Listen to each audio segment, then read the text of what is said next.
With all due respect, that's a bunch of malarkey.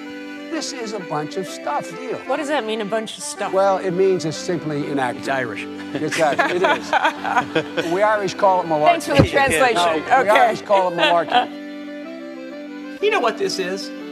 Yeah, and I reserve this word for those rare instances when it's truly deserved. This is malarkey. That's a bunch of malarkey.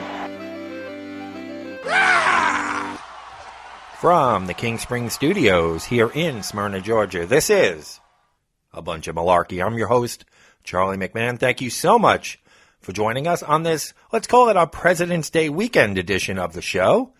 We welcome all of you, and thank you so much once again. We had a record audience once again last week, and thanks to Corey for coming in and being our guest co-host. Great job, Corey. Thanks so much. I'm glad you guys enjoyed the show. We are up to 3,300 listeners last week for last week's episode. That's up from 3,000 the week before, so we're steadily gaining, and I owe it all to you guys. Thank you so much for tuning in, as always. So here it is, President's Day weekend. Some of you might be off on President's Day. Some of you, it's one of those weird holidays where, you know, if you work for the federal government, you're off. Certain schools are closed. Some schools are on winter break or whatever. But then some companies close, some don't. It's a very weird holiday. I know when I worked down at the courts here, you know, where I wrote my book about that crazy courthouse, we were open on President's Day. All the state buildings here were open in county, but they closed on Good Friday for some reason. So open President's Day, closed Good Friday. Can't figure out some of the counties down here in the South. So wherever you are and whatever you do, I hope you have the day off. Now, President's Day, you know, we're not a political show, but we all have our favorite presidents, right? We even country, you know, built Mount Rushmore. You got Washington on there, Jefferson, Lincoln, Teddy Roosevelt. But, you know, it's the same, I would say, 10 presidents that get all the credit for everything. You know, you got your Mount Rushmore, your four. Now, everybody has a Mount Rushmore for something, right, folks? You see it in sports headlines. Who's your Mount Rushmore NBA players, or your four greatest Atlanta Braves or Yankees? What's your Mount Rushmore? Now, I think there should be a Mount Rushmore. I might even build it, folks, for obscure presidents. Now, everybody talks about Kennedy and FDR and Reagan and all those guys, you know, ones I named before, Washington, Jefferson, Lincoln, Teddy Roosevelt. I think there should be like an obscure president's mountain. You know, like Rutherford B. Hayes, our 19th president. We never hear about the guy. You know, he did some civil service reform, some other things. Chester Alan Arthur, come on, our 21st president. He did some naval reforms, things like that. William Henry Harrison, our 9th president. Poor bastard only served 30 days, 12 hours, and 30 minutes as president, and then he died. We never talk about the guy. Zachary Taylor spent a year in office, was at a 4th of July party, ate a whole shitload of cherries and drank like a gallon of iced milk. Now, iced milk at the time, we probably didn't have all those pasteurization and things. Died a week later from drinking that milk. God knows what kind of parasites were in it. So that's my kind of Mount Rushmore, you know, from obscure presidents that we never hear about. You know, throw Rutherford B. Hayes, Chester Alan Arthur, William Henry Harrison, and Zachary Taylor. That's my Mount Rushmore, folks. So we're not a political show, so we're not going to get into my favorite presidents. But, you know, we never hear of these obscure guys. Like on Seinfeld, Martin Van Buren. We never hear of these guys. So I thought I'd mention them today in celebration of President's Day. So we're coming off the weekend. Now, a quick story. Now, it's well documented on the show that, you know, I like to go out with friends to dinner. I like to go out with my wife. I like to go out to dinner or lunch or brunch or whatever once in a while. We do most of our eating at home. We both cook, and we like to have control over our meals and what we put in it, and, you know, and things like that. But it's nice to go out. So we've gone to this Mexican restaurant now in town, probably 3 of the last 4 weeks on Saturday night. And we went again this past Saturday night. And it was a little odd when we got there. They must have been in the middle of like a shift change, because the hostess, you know, the person that seats you, seated us and then proceeded to like take half our order. Then some other weird guy came and took the other half of the order. And then we got a regular waiter after that. But everybody else had regular waiters or waitresses. So, like, I don't know what we got caught up in. Here's the mistake I made, folks. We usually order a couple of drinks and an appetizer, and then we get the meal. So my wife and I decided instead of an appetizer, you know how they put out the chips and salsa at the Mexican restaurants, we were just going to get guacamole on the side as our appetizer and then have our meal. Well, what's with these restaurants now, folks, where they have to do these side shows at the table? Like you go to these Italian restaurants, they make the fettuccine Alfredo right at the table. They make a dessert that goes on fire right at the table. They come out at this restaurant with a cart, a guacamole cart, okay? It's like a hot dog cart you see in New York City. And it's got all the ingredients. And then it's like a sideshow at the table. Everybody's looking then because all you wanted was a bowl. All I want is a little guacamole, folks, to dip my chip in. It was like Cirque du Soleil. This guy came out with this, much happier than he should have been for pushing a guacamole cart. He was smiling and telling us each ingredient he was putting in and then doing this trick, mashing the avocado. Everybody's looking. And then he wants us to like make eye contact like it was a show. And I'm trying to have a conversation with my wife. And I'm saying to her, does this guy really want me to look at him while he's making the guac? It was like this whole, I'm telling you, it was like this whole sideshow performance, like the curtain went up on Broadway for him to make a little bowl of guacamole. Last time I'm ordering guacamole, folks. I'm going to just get a regular appetizer. I don't need the sideshow. Then he proceeds, this one little kid was running around the restaurant unattended, and he almost ran the kid over with the guacamole cart. It's really unbelievable. This is why I always joke around. I just want to stay home. I don't want to go anywhere because you can't even go out and get a dish of guacamole, folks, for an appetizer without a big sidebar, a big show. I'm just going to stay home and make the guacamole quietly, without a sideshow, without all the pomp and circumstance of having a little appetizer. So that's my guacamole story from Saturday night. Just, folks, you want guacamole? Stay home. That's my best advice for you. So we're upon here. They're saying the next 7 days it's going to rain here. Accumulations, 4 to 6 inches of rain over that 7-day period. So we're just going to get a steady rain. It's a little misty out today, but we're going to get 7 days of rain. Now, it's still February, folks, and we're not in that real storm season yet, although any time of year now with this whole climate all messed up, we can get tornadoes. Now, we live in an area of the country here in the south, Georgia, Atlanta area, that is more prone to tornadoes now than Hurricane Alley, which is Texas, Oklahoma, Kansas. We're in Dixie Alley here, which is like Mississippi, Alabama, Georgia, Tennessee. We get more frequency of tornadoes here than they do in Tornado Alley now. I think the ones at Tornado Alley are still more devastating and powerful, but we get a frequency of tornadoes here. Now, the other night in Tennessee, a tornado hit an area outside of Nashville. So they come on here, you know, whenever there's imminent bad weather, they interrupt programming here because they want to save lives. They want to tell people, get in your basements, take cover. They can even narrow it down to a neighborhood. That's how, you know, pretty good they've gotten at these forecasts. So they interrupted the other night in the Nashville market some show called The Masked Singer. Now, I had to look it up. I'm not a big TV watcher when it comes to, like, network shows. Apparently, it's this show now where some celebrities are in masks singing songs, and then they give clues, and then the audience or the panel, I don't know, has to guess who's behind the mask. And last week or something, it was Ricky Lake. Remember the old Ricky Lake show when she was in Hairspray? She was the Masked Singer.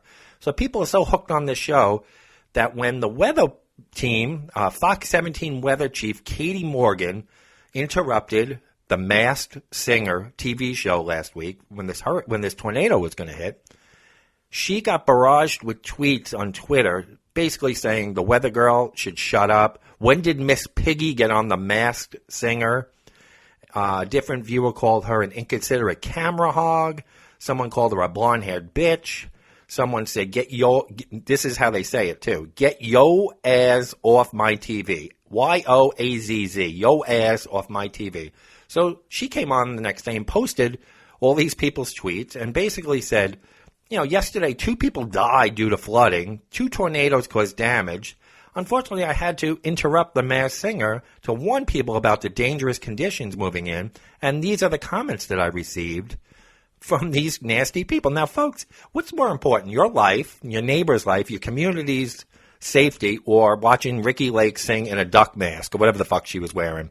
I mean, have we gotten that bad as a civilization where We would rather find out who's singing in a mask than making sure the little old lady next door's house didn't blow away or the man down the block isn't floating down in river overflowed floodwaters. This is what this society's gotten so bad. Now, do you think, folks, I know we've talked a lot about social media. What do you think? Do you think it's because people wouldn't say this if they were face-to-face with the weather woman? They wouldn't say, bitch, why did you cut in? Or you think it's because people hide behind these keyboards and screens, and they only have balls? They're keyboard warriors, in other words.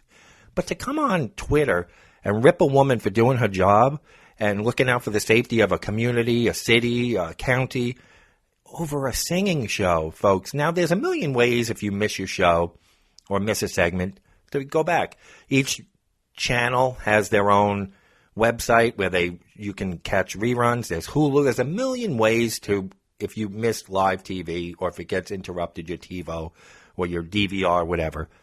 We shouldn't be resorting to this, folks. This society's gotten so bad where we can't even look out for each other in emergencies. So that's my story about the weather that rolled in through Tennessee last week and interrupted the TV show. So people actually got pissed off at this. So what do we call them, folks? We call them mutants. And those people were mutants. And before we get into that segment, I just want to say that this week, President's Week, is when most people abandon their New Year's resolutions. Now, folks, how are you doing on your New Year's resolutions? Now, I didn't really have a resolution, as I spoke about in our first episode of the year. I wanted to lose some weight. I'm about 8.5 pounds down from the new year, so I'm following that pretty well. And I haven't been crazy exercising, just been watching what I eat, not eating late, after dinner, things like that. So I'm still on track for my, phony resolution, whatever. It's not really a resolution, just changing the way I eat. So hopefully you guys are still on track as well. So this is the week they say that most people abandon resolutions. I don't know if that's because you get the extra day, some people for President's Day, or winter break comes with the kids and you go on vacation. For whatever reason, what are we, 7 weeks out of into the new year? So this is when people start to say, screw that membership I just paid for at the gym, and they just throw in the towel. So hopefully if you have resolutions, if you had made them, you are sticking to them. So now that segues perfectly or transitions to our favorite segment.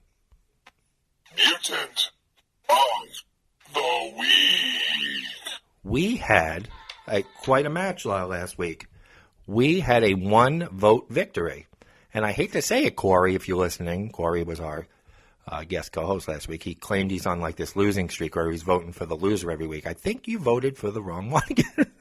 Our closeted creep beat our creepy, crawly counselor by 1 vote. See, 1 vote can make a difference, and we've had 1-vote victories before. So I think, Corey, if I remember correctly, you went for the creepy, crawly counselor. So your streak continues. So hopefully this week you will be on the right side of the mutant poll. But it was a 1-vote differential, 54 to 46. So it was a very close race. Thank you all for voting. Now, we do have, like I mentioned in the opening, 3,300 listens last week. And we had a decent turnout in the voting, but we got to get the voting up, folks. So if you're new to the show, our Facebook page, A Bunch of Malarkey, is where we vote for our Mutant of the Week every week. Polls go up on Tuesday. They end on Saturday evening. So be sure to vote each week. So here, without further ado, are our nominees for this week.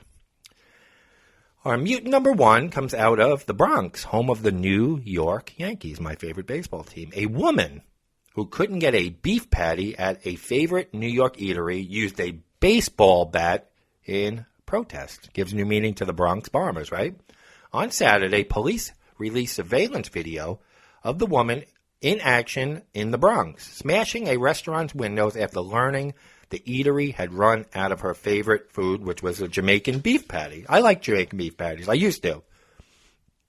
I don't really eat beef anymore. But when I did, I loved a good Jamaican beef patty. They're delicious. Police say the woman at the Back Home restaurant in the Morrisanium neighborhood came in on a Saturday afternoon and ordered a patty. She was told they've run out. She got a little upset. Authorities say she left and came back to the Jamaican restaurant with an aluminum baseball bat. The video shows a woman bashing in 2 windows. She fled and police were still searching for her on Saturday. The video shows a woman dressed in a black and white jacket and matching sneakers swinging a multicolored aluminum bat as bystanders tried to stop her before she walked away. No one was injured during the incident. The Back Home restaurant in the Bronx is a simple, affordable spot that offers Jamaican specialties like curry goat and oxtail, drawing in people from all around New York City. So, our mutant number 1 is Batty for a Patty, the woman who smashed the windows in because they ran out of her Jamaican beef patties. Now, I've been in places where they've run out of my favorite food. It never occurred to me to run home and get an aluminum baseball bat and smash up the windows. But this is what we're dealing with, folks, and that's why she is a Mutant of the Week nominee. Here's our second mutant nominee, a trio, folks. Now we got 3 mutants in one, 3 for the price of 1. A trio of bank robbers are in jail after calling Uber to arrange for their getaway car. 3 teenagers whose names are not released were arrested in Oklahoma City on Tuesday, where cops picked them up while they were waiting for Uber driver Brandon Case to come pick them up. Now this is Brandon speaking. I turned the corner and came up on Mid-First Bank, and all I saw was cop cars, Case told Oklahoma News 4. I'm like, this is weird. According to Case, he was sitting across the street for his fare when he saw 3 cops arresting the alleged perps and escorting them out of the bank in handcuffs. The Uber driver exited his car and asked the arresting officers what happened, and he was told it was an attempted robbery and that it had been foiled after another Uber driver dropped off the 3 teens and then pulled away and called authorities to say the would-be robbers seemed suspicious. So they took an Uber there, probably talked about it in the car, got the driver suspicious, and then he called police, and they were basically waiting for these 3 idiots. They called me for a getaway car, said Case. If you're going to do something like that, please have your own car. Case said he was relieved police responded to the crime before he was able to pick up his passengers and inadvertently be made an accomplice to the crime. I don't know whether to laugh or cry, he said. So our mutant number 2 nominees are the rideshare robbers. So we got a pretty good match. We got Batty for a Patty, a woman bashing in a restaurant because they were out of her Jamaican beef patties, or the rideshare robbers, the folks taking Uber there and back from a bank robbery. So there you go, folks. Those are your Mutants of the Week nominees. Polling starts on Tuesday, goes through Saturday. So, Corey, if you're out there, I hope your mutant choice wins this week. And for everybody else, thank you, as always, for voting. Now, a couple of weeks ago, folks, before we get into our main topic, a couple of things to go over. I think it was 3 weeks ago, because we did our neighborly episode last week. The week before was our prank calls. And then the week before that, we did a whole hour show on public toilets. I'm sure you remember that very well.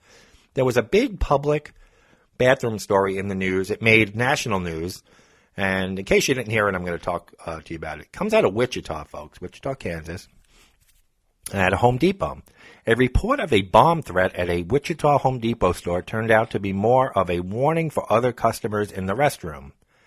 Sedgwick County Communications released a 911 call in which the caller states that someone may have a bomb at the Home Depot store. We just had a customer here made what may have been a bomb threat, said the caller. He said, somebody told me there's a bomb in here and you need to leave the building. He said it 3 times. Police went out to the Home Depot at K96 in Woodlawn to investigate the threat. Someone there told the staff they overheard the threat in the store's restroom.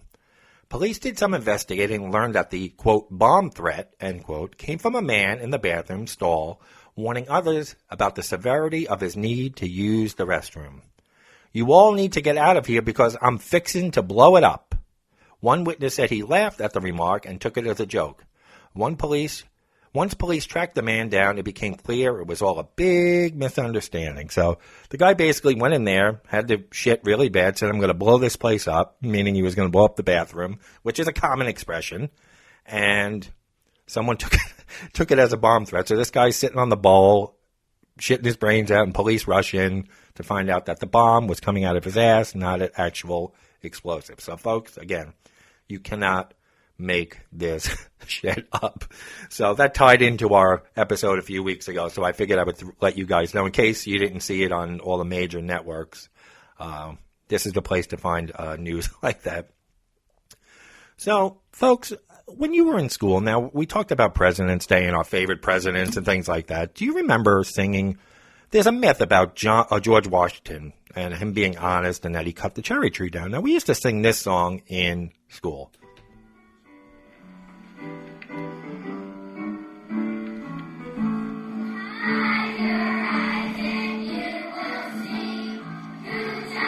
Down the cherry tree. Chop the cherry tree down. Chop the cherry tree down. Who did, folks? I did.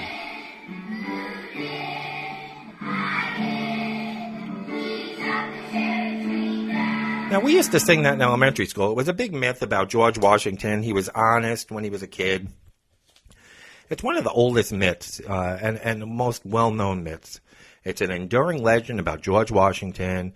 In the original story, when George Washington was like 6 years old, he received a hatchet as a gift. Could you imagine giving a kid nowadays a hatchet as a gift? Anyway, he damaged one of his father's prized cherry trees. When his father discovered what he had done, he became angry and confronted him. And young George says, "I cannot tell a lie. I cut it with my hatchet. I chopped the cherry tree down." Washington's father embraced him and rejoiced that his son's honesty was worth more than 1,000 cherry trees. So this legend lived on. There's also, we talk about Abraham Lincoln. They called him Honest Abe, and he got that nickname because as a young store clerk in New Salem, Illinois, when he would inadvertently shortchange a customer a couple of pennies for a sale, he would feel so guilty about it that Abraham Lincoln would walk, whether it be miles, no matter what the weather, after his shift ended to give the customer back their penny or 2 pennies or whatever he shortchanged them inadvertently. So that's where he got the name Honest Abe, you know, George Washington's cherry tree story. So that segues into, I thought would be a good topic for today, and that's lying. And we had a group, Fleetwood, everybody knows Fleetwood Mac. Back in the fall of '87, they had a big hit.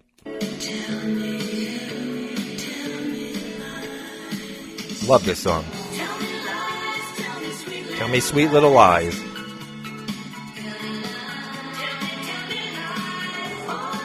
Segues in perfectly first. All right, so we're going to talk all about lies today.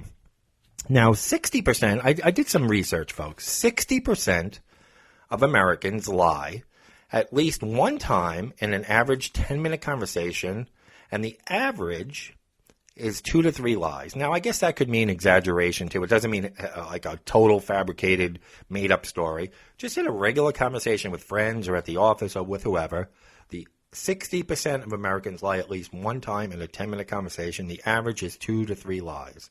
So everyone's lying out there, or at least 6 out of 10 are.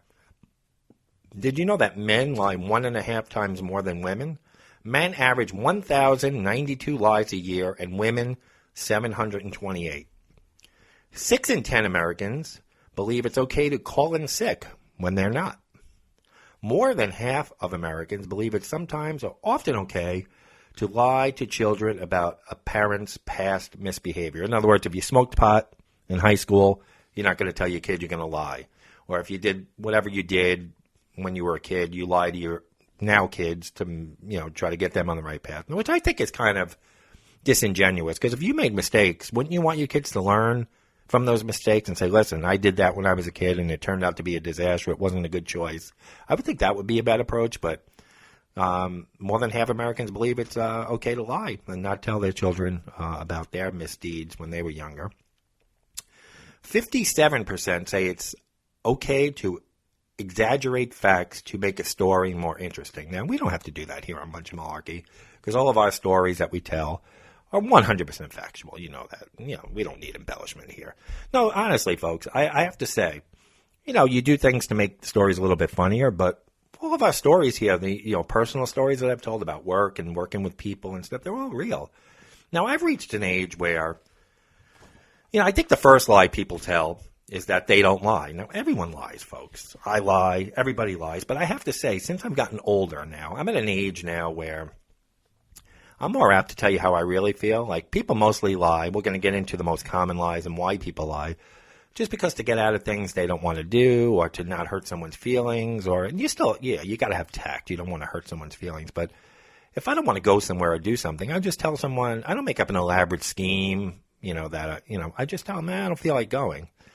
And as I've gotten older, like, I lie less. I'm not that I was a chronic liar when I was younger, but I lied. When you're younger, you lie more. You lie to get ahead in jobs. You lie for people to like you. You lie for dates, and you lie to get people to like you. As you get older, I would say around 40, you stop giving a shit what people think about you, and you lie less. It's like, take me as I am, take it or leave it. This is me, like me or hate me, whatever. And I think you lie less. Like, my little lies nowadays are about, we like the house at different temperatures. So I'll go fuck with the thermostat, and then my wife will say, who turned down the thermostat? And I'll say, I didn't touch it. Meanwhile, my hand was just on it. It's still warm from my finger touching it. I lie about things like that, little trivial things, just to keep the peace. But because who's got time at over 40 years old to come up with these elaborate lies and who's got the time for it? But let's face it, we all lie from time to time. There's two types of lies. I mean, lying's lying, but there's white lies, and then there's these elaborate lies that come up with planning and deceit and all that. So, like calling in sick at work when you're not sick. I think people don't realize, being on both ends of it. I've called in sick in my life when I was younger, when I wasn't sick because I just wanted a day off, and I've been on the receiving end of that. I've managed a lot of people and been on the receiving end of that. And let me tell you, folks, the more details and the more thing you talk about, just call up and say, I'm not feeling well, I won't be in today. If you have to call and you can't email, don't do the fake cough, the sick voice. Don't give details that you've been in the toilet all night. The less details, the better. The more details, it looks like you're exaggerating and you're bullshitting. You don't have to give all these elaborate details. Call your boss. Say, listen, Mr. Smith, I'm not feeling good. I'll try to make it in tomorrow. I'm going to be home today. Don't get into how much you diarrhea during the night and, how much phlegm is coming up. The more detail in situations like that, the worse it looks. So that's a big one. Now, another one. Now, you have a friend who's always late for everything, right? That they're going to be late. It's a guarantee they're going to be late. But they'll text you, I'm almost there, or I'm 5 minutes away. Meanwhile, or they're just around the block. They didn't even take a shower yet. So that's a big common one, that they're almost there. You just bullshit someone that you're on your way. Just be honest. Who gives a shit? All right, you're late. But again, it's a fabrication. And people say they're stuck in traffic. Now, there are ways now, folks, to look. Where someone lives, how they're coming to you. You can look on an app, on Waze or on Google Maps. You could see the red where there's traffic jams. You could tell when someone's bullshitting you. There's technology now. So those things you really can't get away with like you did in the past when it comes to traffic and things like that. But that's a common lie, that you're stuck in traffic, things like that. What about this? When you get an email, how many times have you done this, folks? You got an email from someone, you read it, you didn't reply or forgot to reply or didn't feel like replying. Then they call you out on it. They call you or text you or email you again. Did you get my email? And you say, oh, it must have went to my spam folder. Now, this is a person that frequently emails you, and you've always gotten their emails. Why all of a sudden would that email go to the spam folder? Now, there are problems with emails, I know, that some accounts don't link with others. I've experienced where there's been a miscommunication with emails back and forth, and it's a problem sometimes. But if you've always gotten an email and you've always had communication and never had a problem before, why would that email go to your spam folder? It just doesn't make any sense to me. Unless you've had email problems with somebody before and it's a consistent thing, then you have to change your method of communication. But the spam folder one, here's a one with technology. And this one you really can't get away with anymore. My phone died. Now, where does anybody go nowadays without a spare charger? You can charge it in your car. You have USB ports in your car.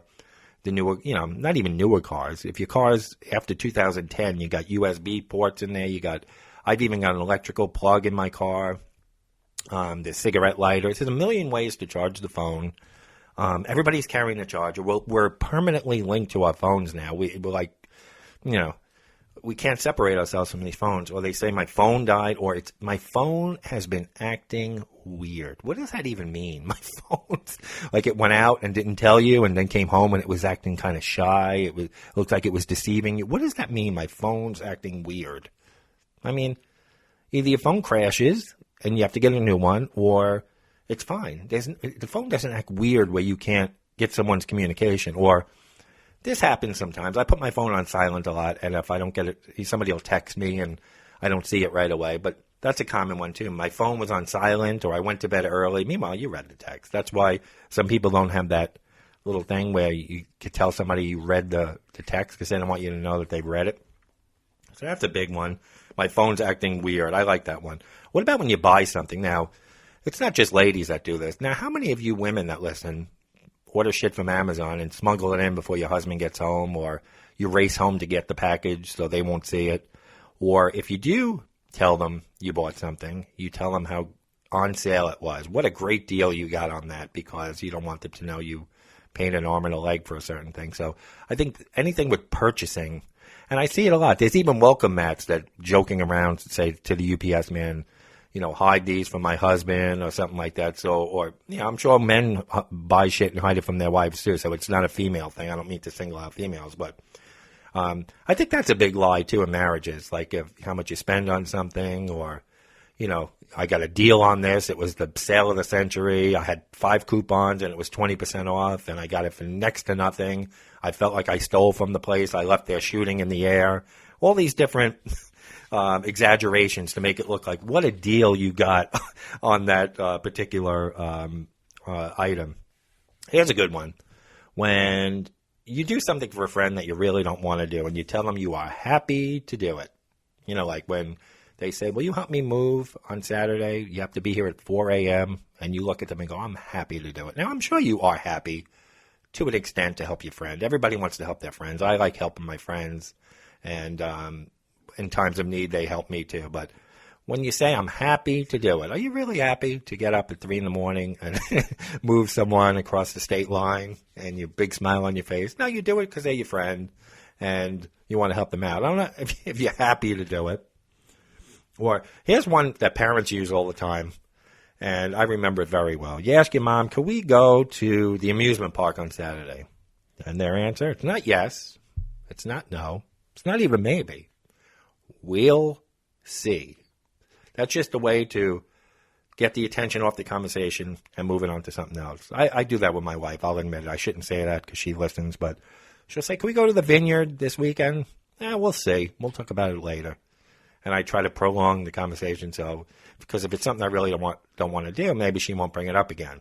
So I'll just say, we'll see, or we'll talk about it later as we get closer to the weekend is my good one. Well, as we get closer to the weekend, and then I pray that she doesn't remember bringing it up. What about people who say, I don't have any regrets, or they wouldn't change anything about their lives because it got me where I'm supposed to be, or made me who I am today? I hate that, folks. Now, I understand if you feel like you ended up in the right place, or you like the person you are today. But to say you don't have any regrets with anything, everybody has regrets. I mean, maybe not something as life-altering where it would have changed the course of your life, but you have a regret that you maybe did something or wronged somebody in your life. But you have these people, you see it in these memes, or you see people write it on Facebook, and they have no regrets in their life. Come on, who are you bullshitting? Everybody has regrets in their life. Maybe you wronged an ex-girlfriend or boyfriend, or you weren't honest with somebody, since we're talking about lying, or you did something in your life that you regret, that you wish you could take back. Again, it doesn't have to be an altering thing that would have changed the trajectory of your life, but everybody regrets something. And you're lying to yourself. We'll get to lies that we tell ourselves a little later in the show, but you're lying to yourself if you're saying that you don't regret anything. Here's a good one. You're at a meeting at work, or at a seminar that you had to take, or anything educational. You have no fucking idea what the professor's talking about, what the teacher, what the boss is talking about. And at the end, they go, does anyone have any questions? And you're clueless, but you say no because you don't want to be the guy who prolongs the meeting or looks stupid. So that's something we lie about a lot. We just don't want to prolong the agony. You'd rather wing it or figure something out on your own because you don't want to be that guy. Here's one on the phone that's always great. You're talking, the conversation is winding down on the telephone, and instead of just saying, I got to go, or I'd like to go now, you tell the person, or they tell you, I'll let you go. Meaning, I've had enough, and I just want to go. Just say, all right, I'm going to go now. I'll let you go, like you're doing them a favor. I'll let you go now. You go ahead. I'm letting you go. Why can't you just say, all right, listen, I got to go. I got, whatever's going on, or I'm just tired. It's time for bed. It's, I got to get up early. I'll let you go. I hear that a lot. I'll let you. I'm not a big talker on the phone anymore. I like talking on the phone, but God forbid you call anybody nowadays, folks, without texting them in advance. Forget about it. This is one I use because I say I really don't watch a lot of TV. Now, I don't watch network TV. I don't watch shows on ABC, NBC, CBS. And I watch a lot of Netflix and streaming stuff. And I think in my mind, I associate watching TV with you have to be in front of this giant TV. It has to be a show on a network. Sitting at my tablet watching a Netflix movie is still watching TV. But I tell people I don't really watch a lot of TV. But in essence, I do. I watch the tablet every night, whether it be a sporting event or a Netflix show or a Prime show or YouTube videos. So I kind of lying to myself and to everybody when I say I don't watch a lot of TV because I still associate TV with, watching Laverne and Shirley and Happy Days on a Monday night, sitting in front of the set. The watching of TV has evolved and changed. So to say you don't watch a lot of TV, how much screen time you're actually having. So that's something I think I need to improve on. What about when you see someone who you really don't associate with, maybe on Facebook casually, and you go to a mutual friends party and you tell them, it's so great to see you. Now, if it was so great to see them and you love to see them that much, when you make plans through social media or find a way to get together with this person, how great is it to see them?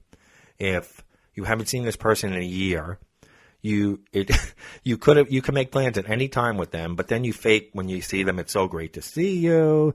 Because you bumped into them at a cocktail party. Now you have to act as if you've been trying hard to see them before that time. And folks, it's just something to say, right? So that's kind of a lie when you think about it, or an exaggeration. What about when you meet someone at a party? They know everything about you. They remember you from school. They remember you from a job. And you have no fucking idea who they are. But you turn around and say, oh, yeah, I remember you. You have no idea who they are because you don't want to seem like they're insignificant. You don't want to hurt their feelings. So you go along with it and say, yeah, I remember you. Unfortunately, folks, it's another lie that we tell. Why can't we just say, I really don't remember you. Refresh my memory. But people don't want to get into that drawn-out conversation. So they just quick lie. I remember you. What about this one when you're in the dating world? Now, I don't care about looks. It's all about personality. Come on, folks. Yeah, personality, especially when you get older and the person you marry, it's very important that the personalities mesh and you have interests common and things like that. But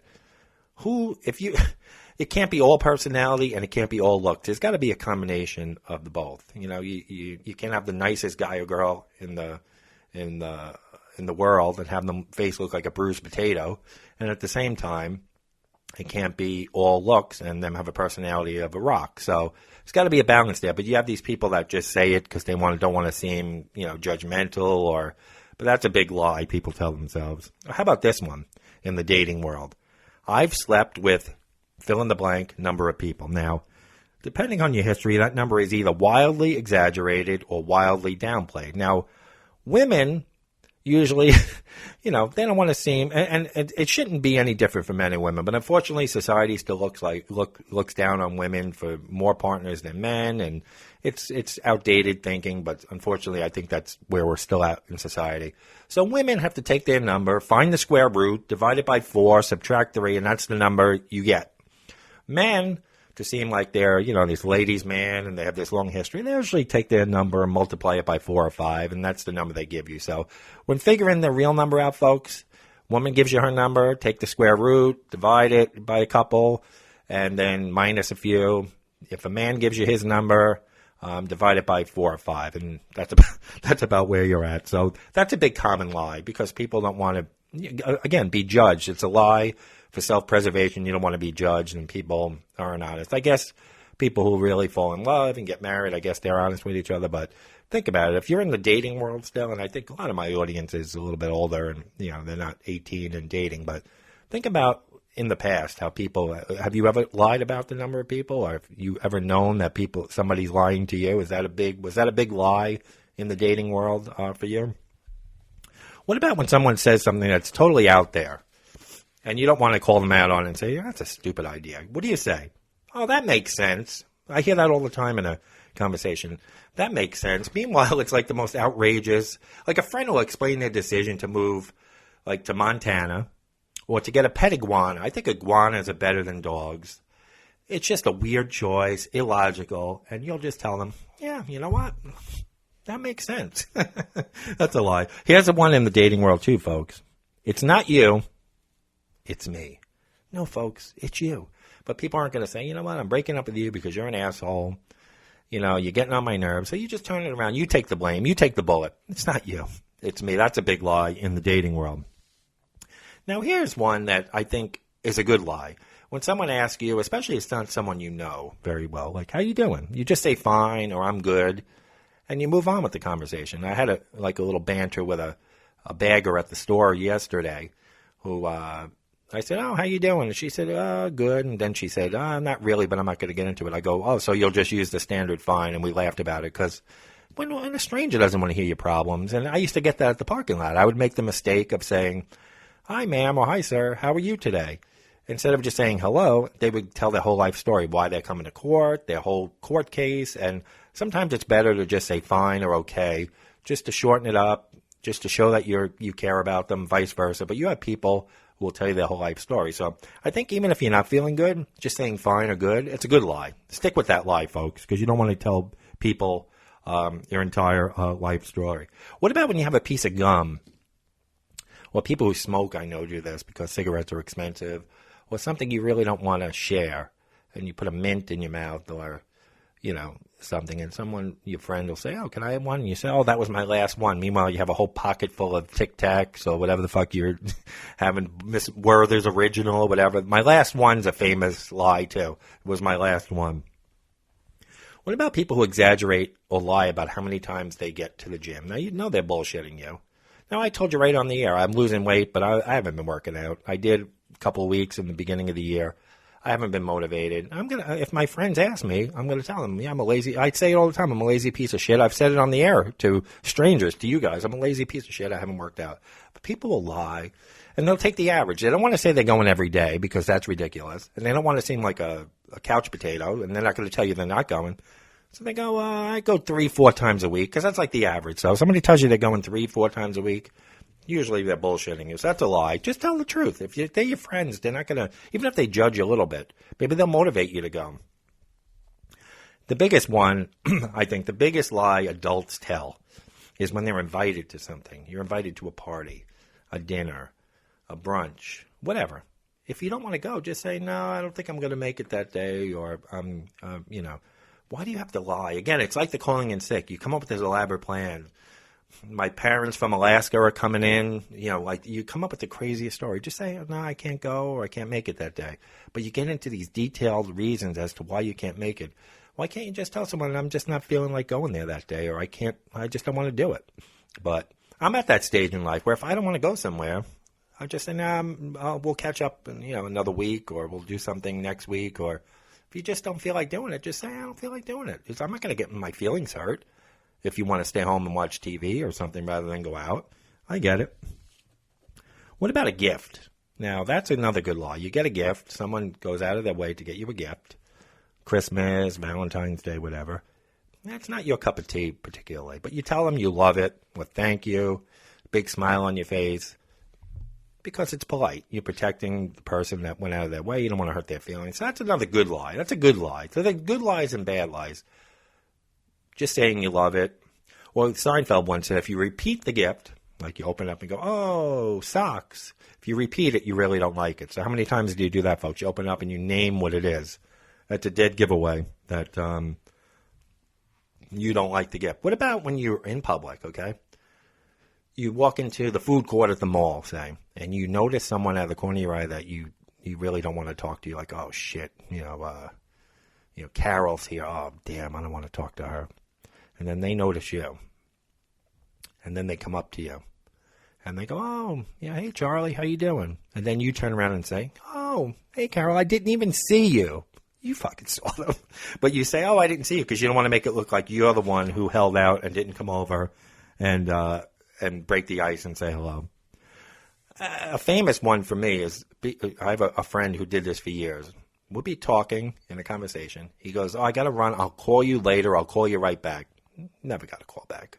Next week, he would call me on a Saturday, and I'd say, hey, what happened to that call back last Saturday? And we would joke about it and stuff, but I'll call you later is another one. I'll call you back later. I'll call you later. It's just a way to get off the phone. Or if you really do have to go, just don't say it. Say, all right, I'll talk to you soon or something like that. But to call you later? Or what about, like say you worked with somebody and you were friends with them at work, but they were like a shady character and this was years back, and you don't really want to associate yourself with them anymore. Maybe you were friends with them, but they turned out to be a bad person. Then years later, you run into somebody who knows that person, and they'll say, didn't you work at like the ABC company? And you'll be like, yeah. And they'll go, didn't you work with Joe Smith? Do you know Joe Smith? And then you have to you try to distance yourself because you don't want to be, because you know that Joe Smith was a shady character. So you'll say, I didn't work that closely with him, or I didn't know him that well. So that's another lie. You just try to shrug it off like you barely knew the person, just so you're not, associating yourself with that.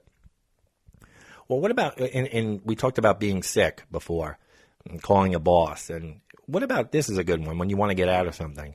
You see on the news there's a massive flu outbreak in Georgia. So then a light bulb goes off in your head. When your friend calls and you really don't want to go out with them or, make plans that weekend because you want to sit in your underwear and watch Netflix, you say, I must have caught what's going around. How many times have you heard that, folks? How many times have you used this? So now we're going through these, folks. So you got to say to yourself, how many times have all these things been used on you, and how many times do you use them? Because these are the most common lies that people tell. These are just everyday lies that people are telling back and forth. So how many of these do you currently use or you used to use? How many of them are being used on you? So next time you have to come up with an excuse, folks, you might not want to use any of the ones that we've been talking about. Here's one. When you haven't heard from somebody in a while, and what do they tell you? I've been totally slammed at work, or slammed, that's the word. Like, how long does it take to text somebody, hey, how's it going? Okay, doing good. A little busy, but thanks for thinking of me, or something like that. They just ignore you for 2 weeks, and then they tell you they've been slammed at work. That's the best word, slammed. So how many of you have used that one or have had that used on you? Here's one of the big ones we use. You joke around with your friends. You maybe cross the line a little bit, hurt their feelings a little bit, and then you tell them what, folks? I'm just kidding. Because you try to, it's almost like a reverse button. It's like you're a little more honest than you intended to be, maybe after a few beers or two. And that's a favorite, like, go-to to backtrack on, because, you say just kidding. It's you kind of think in your mind it erases everything that you just said. Nobody really believes you were joking, but it's easier than acknowledging that you just said exactly what you thought. So just kidding is overly used. Sometimes you are just kidding, but a lot of times you cross the line, you see the reaction, then you tell them, oh, I'm just kidding. But there's some truth in that. So that's used a lot. What about your baby? You tell someone you meet their child or baby for the first time, your baby is so cute, it's adorable. Who's going to tell someone their baby is ugly, looks like an alien that popped out of you? You always tell somebody their baby's good looking. That's a big lie. Your baby's cute. What are you going to say? Or you don't say nothing? You meet the baby and just smile? Yeah, it's a baby. You're always going to say it's cute because it's the thing to say. What about when you have something? This happens a lot in marriages. Maybe the remote. Maybe you hid something that you want to save for later, a cookie or something. Or I have no idea where it is. Your wife will ask you, where's the remote? And you'll say, I have no idea. Meanwhile, you know where you put it. Or maybe it slipped your mind a little, but you have an idea, but you'll just say, I have no idea. Or I didn't touch it. Something broke, or you moved something. And your wife will say, who moved this? And you go, I didn't touch it. Meanwhile, you just were over there fucking around with it. I didn't touch it. I don't know where it is. Those are the big at-home lies. What about when you get drunk and you're hungover the next day? Well, this kind of a lie to yourself. Or you say it to your significant other or your friends. I'm never drinking again. That's a common lie, right? So these are lies that we tell every single day. What about when you're on the computer and you're messaging somebody or texting, the LOL, laugh out loud? How many times do you really laugh out loud at what someone says to you? You just go LOL. Sometimes you laugh out loud. But is there another way to show somebody it's funny? Now they have these little smiley faces with the tears coming down their eyes. I think that's better than the LOL. The LOL's kind of run its course, don't you think? Now, we went over some of these lies. Now, we went over what I mentioned on a few of them, what I think is acceptable. When you get a gift from somebody, you don't want to hurt someone's feelings. So there is acceptable lying, I guess, just to, protect the feelings of others. Like, you go to someone's house for dinner and they cook for you, they make a whole meal for you. Maybe it's not exactly up to par of what you would like, but you're not going to tell them you don't like it. You're going to say, oh, thank you, it's great, things like that. Receiving a gift. Job interview. Come on, folks, we all embellish at a job interview. And I'm sure the people on the other end of the table, because I've been on both sides of the table. I've been the hirer, the interviewer, and the interviewee. And they could see pretty much through your bullshit. If you were a sewer worker and then you're telling them you're an underground sanitation engineer, you're bullshitting them a little bit. Or if your wife asks you if the dress makes her look fat, folks, it never does. Okay? So things like that. You might tell your wife, which one looks better, or if she'll say, do these shoes look good with this dress or something, you'll tell her no, or you might want to try the other ones. You give your opinion, but you never say your ass looks fat in it and agree with it. I mean, that's just suicide. Or sometimes you just lie not to worry someone. Like, especially if you're a college kid or something and your parents call and you're maybe not feeling good or not doing well, but you don't want to worry them, so you tell them everything's good. Things like that if you don't feel like worrying them. So sometimes not to worry people. So there are times when lying's acceptable, but most of the time it's not. So what are lies? We'll close it out. What are lies that we tell ourselves every day? Now, for me, it's like sometimes I'll think I don't have the memory I used to have. I can remember the number one song this day in 1981, but I sometimes can't remember why I go into the next room. I should be writing stuff down more, but I always lie to myself and say that I will remember, and then I end up forgetting something. Even with these podcast ideas, I'll think of them at night. Sometimes I'll be laying in bed and I'll think of an idea, and I should keep a pad by the bed, and I'll remember it in the morning, and then I'll get up in the morning and I'm like, I had an idea for a podcast. Now I have no fucking idea what it was. So we lie to ourselves that we still have the memory we have when we were 20, or even as far as physical activity, we still think we lie to ourselves. Even if we're in good shape, we still think we are 20 years old when we're 45. Or we say to ourselves, I'm going to start working out or eating better on Monday, and then Monday becomes the following Monday. So we lie to ourselves about when we're going to start working out and things like that. Or now, I'm not one to do this, but there are people who their alarm goes off in the morning and they say, hit the snooze 5 more minutes, and then 5 becomes 10, 10 to 15. So you're lying to yourself 5 more minutes and it becomes a half an hour. Or how about I'll do it tomorrow? I'll just don't feel like doing it today. I'm going to do it tomorrow. And then tomorrow becomes Thursday, and then it becomes the weekend again. Just anything, not just working out. You'll do it tomorrow. Just do it today, folks. If it's something that needs to be done and you have the time, do it. Or how about people who think something will never happen to them? They'll see it on the news, something tragic, anything, and it'll never happen to them. Don't lie, you can't lie to yourself because you never know what life's going to throw at you. So that's a big lie that people will tell. Or people will also, we'll close it out with this one. People think that they have all the time in the world. If you're young, 25, I got all the time in the world to do that. Or if you have a dream or a goal. And then guess what, folks? You blink of an eye, you're 50. So if you have a dream or a goal, you want to write a book, you want to be an actor, you want to sing, you want to do this, you want to do that, just do it, because tomorrow is never guaranteed. So lies, folks, that's what we talked about today. So again, what lies that I mentioned do you tell yourself, of the ones we tell ourselves? But the ones I listed where we tell our friends and friends tell us, how many of those are in your everyday life? When you're looking to get out of something, we want to hear it on the social media, on Facebook. So we'll talk about that. I'll put up a posting once this episode airs. I want to hear some of those. What are your most common white lies used, on people, and what are the most common ones you hear that people are bullshitting you? So I want to talk all about it on social media.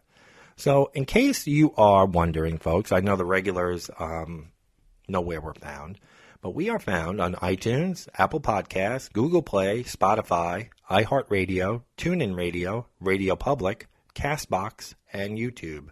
Or just go to your Amazon Echo device and say, Alexa, play the podcast A Bunch of Malarkey, and she will play the latest episode. And if you want to skip to a previous episode, just say, Alexa, skip this episode, and she will go down the line.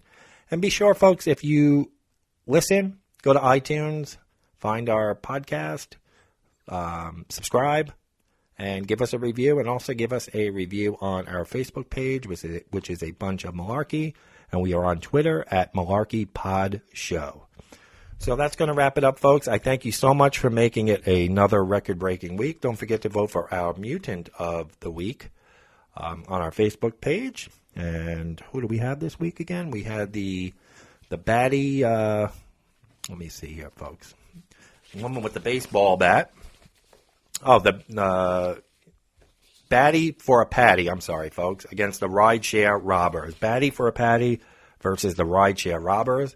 I think it's going to be, I'm going to go 60-40, but I'm not going to say who because I don't want to do the vote. I think it's going to be like a 60-40, 65-35, and I have an idea who's going to win this week, but we'll let you guys decide. So that's going to wrap it up here from the King Spring Studios. Thank you so much for joining us, and as I always say, folks, and it can't be even more true than when your friends are lying to you and you're lying to them.